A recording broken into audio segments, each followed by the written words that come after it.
जिस तरह से आज से हजारों साल पहले डायनासोर्स का खात्मा हुआ था, कहा जाता है कि एक दिन इंसानियत का भी उसी तरह से खात्मा हो जाएगा।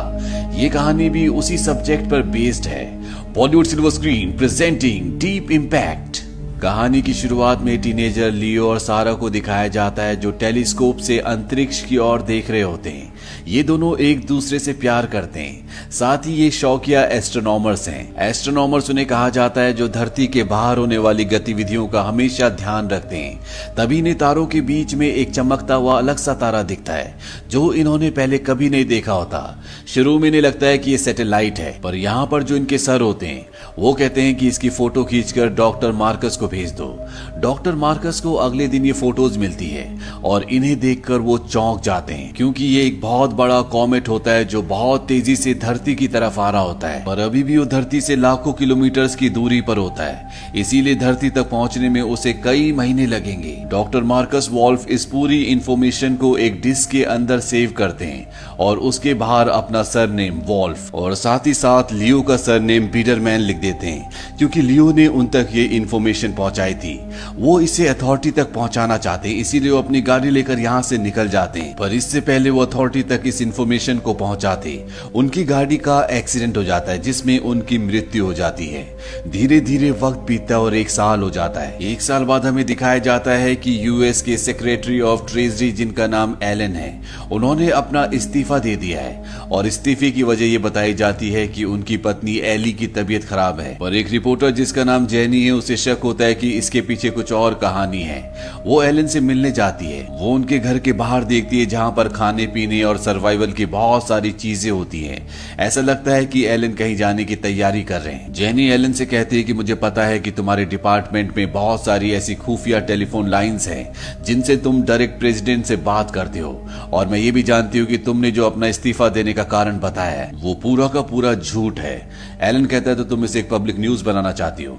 अगर ऐसा है तो तुम्हारे पास इतिहास की सबसे बड़ी खबर है, पर इससे किसी को कोई फायदा नहीं होगा।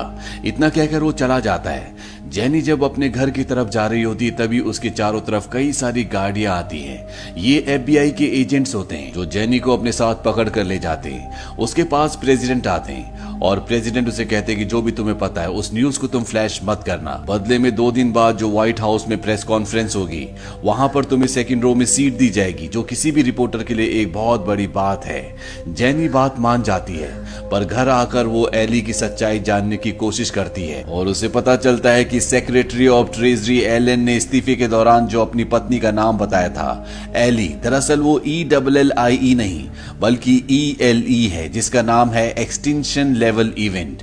ये वो इवेंट था जिससे धरती पर पूरी तरह से डायनासोर्स खत्म हो गए थे और अब शायद एक बार फिर से ऐसा ही कुछ होने वाला है। 2 दिन बाद जेनी व्हाइट हाउस में प्रेसिडेंट की प्रेस कॉन्फ्रेंस में जाती है, जहां पर प्रेसिडेंट बताते हैं कि हमारी धरती पर अक्सर मीटियोर और रॉक्स गिरते रहते हैं जिनका साइज एक कार के बराबर या फिर हमारे हाथ के बराबर होता है। पर जो कॉमेट अब धरती की तरफ आ रहा है वो माउंट एवरेस्ट से भी बड़ा है। इसका वजन है 500 मिलियन टन और अगर ये धरती से टकरा गया तो धरती पूरी तरह से खत्म हो जाएगी। पिछले 8 महीनों से रशिया और अमेरिका इस दुनिया का सबसे बड़ा स्पेस स्टेशन बना रहा है, जो कि अंतरिक्ष में बन रहा है। 2 महीने बाद धरती से उस स्पेस स्टेशन पर एक टीम जाएगी जो उस कॉमेट को धरती पर आने से रोकने की कोशिश करेगी। प्रेसिडेंट यहाँ पर डॉक्टर मार्कस वॉल्फ और साथ ही साथ लियो बिडरमैन का नाम भी लेते हैं। वो कहते हैं कि सबसे पहले इन दोनों ने इस कॉमेट को देखा था, पर एक कार एक्सीडेंट में इन दोनों की मृत्यु हो गई। हालांकि लियो बिडरमैन अभी भी जिंदा होता है, जिसके बारे में किसी को कुछ नहीं पता। दरअसल उस एक्सीडेंट में डॉक्टर मार्कस की गाड़ी जिस दूसरी गाड़ी से टकराई थी, उसके ड्राइवर की मृत्यु हो गई थी। तो गवर्नमेंट को ऐसा लगा कि ये लियो बिडरमैन है, पर गवर्नमेंट को डिस्क मिल गई थी जिसके जरिए उन्हें पता चल सका कि एक बहुत बड़ा कॉमेट धरती की तरफ आ रहा है। पर वो इतनी जल्दी धरती से नहीं टकराएगा, क्योंकि वो पृथ्वी की तरह सूरज के चक्कर काट रहा है। पर बहुत जल्द एक वक्त ऐसा आएगा जब वो उस एंगल पर आ जाएगा जिस एंगल पर पृथ्वी है, और तब वो पृथ्वी से टकरा जाएगा, जिससे पूरी मानव जाति का हमेशा के लिए खात्मा हो जाएगा। लियो बिडरमैन को नहीं पता होता कि ये वही कॉमेट है जिसे उसने आज से 1 साल पहले देखा था, पर अब वो जान चुका है। उसके घर के बाहर उसके पड़ोसी भी इकट्ठा हो जाते हैं। लियो बिडरमैन अब फेमस हो चुका है, पर वो इसका पूरा श्रेय डॉक्टर मार्कस को देता है। वो कहता है कि मैंने इसे सबसे पहले देखा जरूर था, पर इसकी खोज डॉक्टर मार्कस ने की थी वहीं अब ये दिखाया जाता है कि एस्ट्रोनॉट्स की एक टीम कॉमेट के सरफेस पर पहुंच जाती है। वहां पर वो ड्रिलिंग करना शुरू करते हैं क्योंकि 100 मीटर ड्रिलिंग करने के बाद अंदर वो न्यूक्लियर बॉम्ब को फिट करना चाहते हैं ताकि ब्लास्ट करके इस कॉमेट की दिशा को बदला जा सके और ये पृथ्वी से ना टकराए।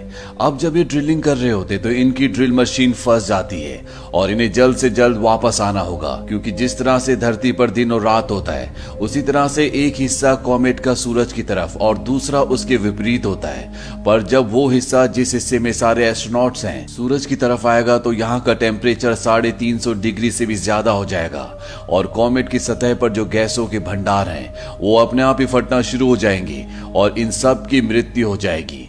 ये किसी तरह से वहां पर बॉम्ब को प्लांट कर देते हैं पर अब कॉमेट सूरज की दिशा में आ चुका है जिससे यहाँ पर बहुत ज्यादा गर्मी बढ़ जाती है और गैसों के भंडार फटना शुरू हो जाते हैं। इन्हीं में से एक एस्ट्रोनॉट का चेहरा सूरज की तरफ हो जाता है जिससे उसकी आंखें हमेशा के लिए खराब हो जाती है क्योंकि यहाँ पर गर्मी और रोशनी बहुत ज्यादा है। अब ये सब के सब अपने फ्लाइंग ऑब्जेक्ट तक पहुंचने की कोशिश करते हैं पर तभी एक एस्ट्रोनॉट के पैर के नीचे एक माइन फट जाती है जिससे वो अंतरिक्ष में कहीं खो जाता है। उसे लेने नहीं जाया जा सकता क्योंकि इनके फ्लाइंग ऑब्जेक्ट में इतना ज्यादा फ्यूल नहीं है कि ये कहीं भी जा सके। अब ये सब के सब अपने फ्लाइंग ऑब्जेक्ट में आकर यहाँ से निकल जाते हैं और जब कॉमेट से बहुत दूर चले जाते हैं तो ये एक ब्लास्ट करते हैं जिससे इनका फ्लाइंग ऑब्जेक्ट पूरी तरह से हिल जाता है और थोड़ा सा डैमेज भी हो जाता है पर इनका ये पूरा मिशन पूरी तरह से फेल हो जाता है क्योंकि ब्लास्ट के बाद कॉमेट अब 2 हिस्सों में बढ़ चुका है और ये दोनों हिस्से अब पृथ्वी की तरफ आ रहे हैं।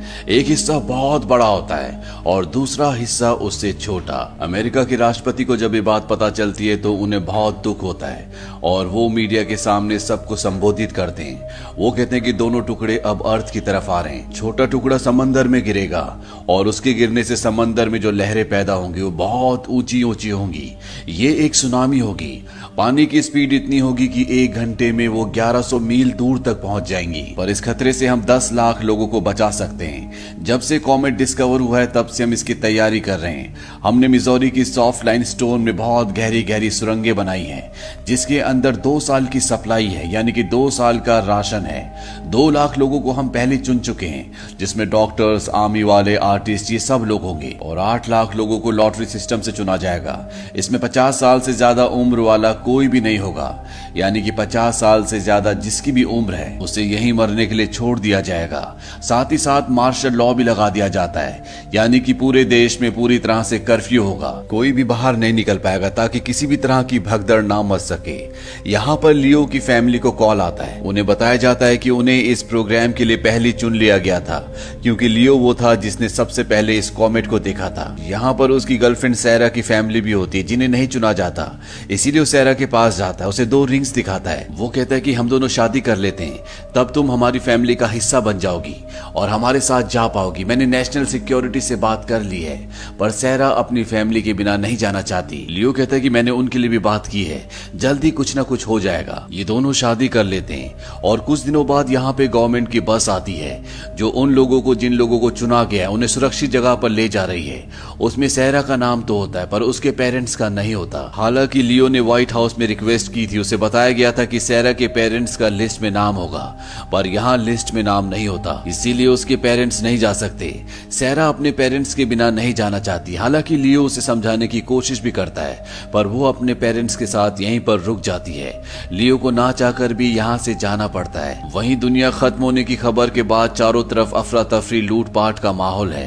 हालांकि कर्फ्यू लगाया गया है पर अब कोई किसी रूल को फॉलो नहीं कर रहा क्योंकि सब इस सच्चाई को मान चुके हैं कि पूरी दुनिया खत्म हो चुकी है। लियो अपनी फैमिली के साथ उस जगह तक पहुंच जाता है जहां पर उन्हें अगले 2 साल तक रहना पड़ेगा पर लियो अपनी फैमिली के साथ जाने से मना कर देता है। वो कहता है कि मैं सैरा को लेने जा रहा हूं और जल्दी वापस लौटूंगा। ये कहकर वो वहां से निकल जाता है। अब केवल 12 घंटे बचे जब पहला कॉमेट यानी कि छोटा वाला कॉमेट धरती से टकराएगा। वो बताते हैं कि इससे इतनी ऊंची ऊंची लहरें पैदा होंगी जो धरती के एक बहुत बड़े हिस्से को पूरी तरह से जलाशय कर देंगी। इसके ठीक 3 घंटे बाद बड़ा वाला कॉमेट कनाडा में कहीं टकराएगा और इससे इतना बड़ा धमाका होगा कि पूरी धरती धूल से भर जाएगी। 2 सालों तक ये पूरा वातावरण वातावरण ऐसी रहेगा तब तक इस धरती पर रहने वाली हर एक चीज पूरी तरह से विलुप्त हो जाएगी। सिर्फ वही लोग बचेंगे जो केव्स के अंदर होंगे, पर उन्हें वहां पर 2 सालों तक रहना पड़ेगा। वहीं अंतरिक्ष में उस स्पेसशिप को दिखाया जाता है जो कॉमेट पर न्यूक्लियर बॉम्ब ब्लास्ट करके वापस आ रहा होता है, जिनकी वजह से कॉमेट के 2 टुकड़े हो गए। यहाँ पर वो प्लान बनाते हैं कि वो अर्थ पर वापस ना जाकर उस तरफ जाएंगे जहां पर कॉमेट का बड़ा टुकड़ा है, क्योंकि अभी भी इनके पास 4 बड़ी बड़ी न्यूक्लियर मिसाइल्स हैं और इनकी कैलकुलेशन के हिसाब से अगर ये चारों ब्लास्ट वहां पर करते हैं तो उस बहुत बड़े कॉमेट के बहुत छोटे छोटे टुकड़े हो जाएंगे, जिससे धरती को कोई भी नुकसान नहीं होगा। पर अगर ये वहां पर जाते हैं तो ये कभी वापस नहीं आ पाएंगे, क्योंकि इनका फ्यूल पूरी तरह से खत्म हो जाएगा। पर ये अपनी जान देने के लिए तैयार है, इसीलिए अपना स्पेसशिप लेकर बड़े वाले कॉमेट की तरफ निकल पड़ते हैं। वहीं धरती पर ही दिखाया जाता है कि लियो घर पहुंच चुका है, पर वहां पर सैरा नहीं होती। वो अपनी फैमिली के साथ जा चुकी है। वो अपनी बाइक से सैरा को ढूंढना शुरू कर देता है। सड़कों पर चारों तरफ ट्रैफिक होता है, लोग अपने घरों से जा रहे हैं, पर किसी को नहीं पता कि वो कहां जा रहे हैं, क्योंकि कोई भी इस दुनिया में जगह अब सुरक्षित नहीं बची। लियो सैरा को ढूंढ लेता है और इस बार सैरा के पेरेंट्स उसे लियो के साथ भेजने के लिए मना लेते हैं। वो उसे कहते हैं कि तुम अपने छोटे भाई को भी ले जाओ। सैरा लियो को अपने भाई के साथ लेकर वहां से निकल जाती है। वहीं न्यूज रिपोर्टर जेनी को दिखाया जाता है, जिसके लिए हेलीकॉप्टर आ चुका है, क्योंकि उसका नाम भी उस लिस्ट में होता है। पर वो अपनी जगह अपनी दोस्त और उसके छोटे भाई को हेलीकॉप्टर में बिठा देती है और खुद अपने डैड से मिलने के लिए चली जाती है, जिनसे वो कई सालों से नाराज थी। पर अब उसने अपनी जिंदगी के आखिरी पलों में अपने पिता से सारे गिले शिकवे मिटा लिए। वो अपने पिता के गले से लग जाती है और तभी आसमान में दिखाया जाता है कि छोटा कॉमेट धरती तक पहुंच चुका है। वो आग की तरह जलता हुआ समंदर की ओर बढ़ रहा होता है और जब वो समंदर में गिरता है तो एक बहुत बड़ा ब्लास्ट होता है, जिससे बहुत ऊंची ऊंची लहरें पैदा होती है। जेनी जो समंदर के किनारे अपने पिता के साथ खड़ी होती है, वो उन लहरों में हमेशा के लिए समा जाती है। यहाँ पर शहर के शहर पूरी तरह से तबाह हो जाते हैं। लियो सैरा और उसके भाई को लेकर एक ऊंची पहाड़ी की तरफ जा रहा होता है, जहां पर उनके साथ और भी बहुत सारे लोग होते हैं।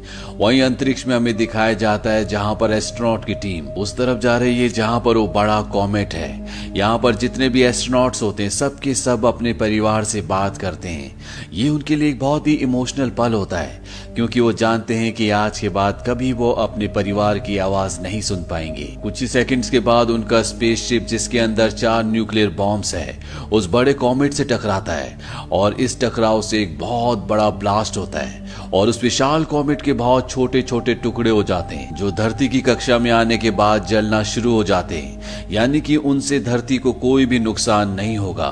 वहीं लियो, सारा और बहुत सारे और लोगों को दिखाया जाता है जो एक पहाड़ की चोटी पर चढ़ चुके हैं, यानी कि पानी इतना ऊपर नहीं आ सकता और यहाँ से वो आसमान में होती हुई इस आतिशबाजी को देखते हैं। अगर ये बड़ा कॉमेट धरती पर गिर जाता तो धरती पर हर तरह का जीव जंतु, पशु पक्षी, पेड़ पौधे सब पूरी तरह से खत्म हो जाते। जिस तरह से आज से हजारों साल पहले डायनासोर्स खत्म हो गए थे, धरती पर सिर्फ वही लोग बसते जो धरती के नीचे सुरंगों में चले गए हैं, और वो भी 2 साल बाद ही वापस आ पाते, क्योंकि 2 साल के बाद ही यहाँ का वातावरण साफ हो पाता। पर अब इन एस्ट्रोनॉट्स की कुर्बानी की वजह से धरती पर इंसानियत पूरी तरह से बच गई है। हालांकि लाखों लोग सुनामी की वजह से मारे गए। पूरा शहर अब जलाशय हो चुका है। यहाँ पर एक भी बिल्डिंग नजर नहीं आती, पर बहुत जल्द यहाँ से पानी वापस चला जाता है और प्रेसिडेंट सबको बताते हैं कि हम अपने हीरोज को कभी नहीं भूल पाएंगे, जिनकी वजह से धरती पर इतनी बड़ी संख्या में लोग बच गए। हर मौके पर हम उन लोगों को याद करेंगे। हमारे शहर पूरी तरह से तबाह हो चुके हैं, पर हम उन्हें दोबारा बसा लेंगे और अपने बच्चों को अपने हीरोज की, जिन्होंने अपनी कुर्बानी दी है, उनकी गाथाएं सुनाएंगे और इस तरह से धरती का अंत होने से बच जाता है। तो ये थी पूरी कहानी डीप इम्पैक्ट की। ये साइंस फिक्शन मूवी ईयर 1998 में रिलीज हुई थी। IMDb पर इसकी रेटिंग है 6.2।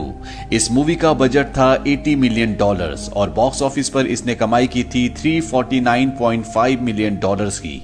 उम्मीद करते हैं कि ये कहानी आपको पसंद आई होगी।